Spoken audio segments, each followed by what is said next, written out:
Hello there. Today we are going to be making a clay kiln. Now, we could make a pit kiln, those are pretty effective for early production, but we are going to be making a two-leveled granite floor kiln that relies on heating up a granite pad in an insulated stone brick chamber in order to superheat the air for a few hours and to cook the clay gradually through the air and the floor. Now, we're going to have to dig out a base channel under here that's going to be filled with a layer of burning coal or wood. We're going to be using magma blocks as lit coal.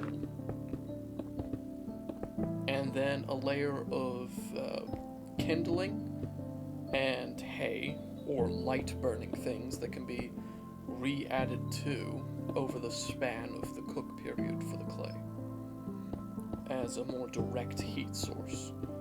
So the coal will continue to burn and be burning a little slower because of its reduced access to air, but it will continue to heat up the chamber while the actual direct heat comes from faster burning oil.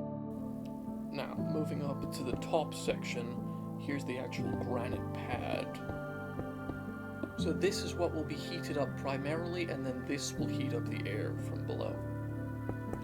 You can also build a almost cave kiln that looks very similar to the charcoal kilns that I've built before, just made out of granite instead of packed clay or packed mud. But for this case, it's going to be a very large, mostly stone brick building.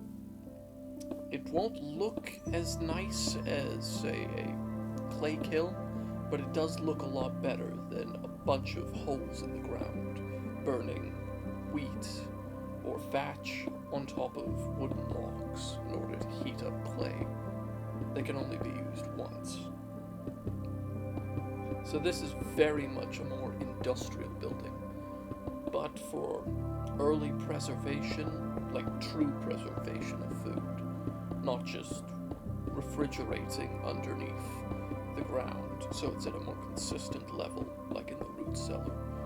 We require clay vessels and clay jars to keep things unexposed to air so they can last a little longer, and to contain things like jams and other things that have a high sugar content and can survive for longer if uncontaminated.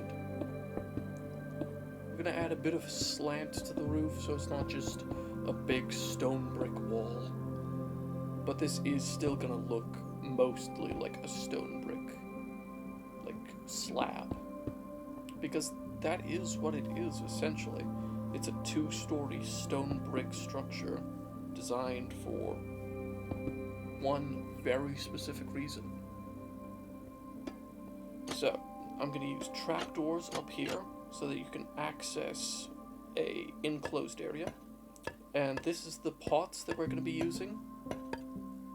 Vanilla doesn't have clay vessels, but you can store things in these pots, which is nice. We didn't used to have that. And now I'm going to use magma blocks, which again you can just get from rivers or ruined portals, and cover them with campfires as our kindling layer. Now, this is supposed to be imitating burning a lot of coal mixed with stone to keep the temperature for longer, but you could also use just whole wood logs or even charcoal to do this. And then, so long as there's a copper door or a sealed door like that, the air inside of there will heat up a lot and cook from all around. So, that's the clay kiln done, Jack.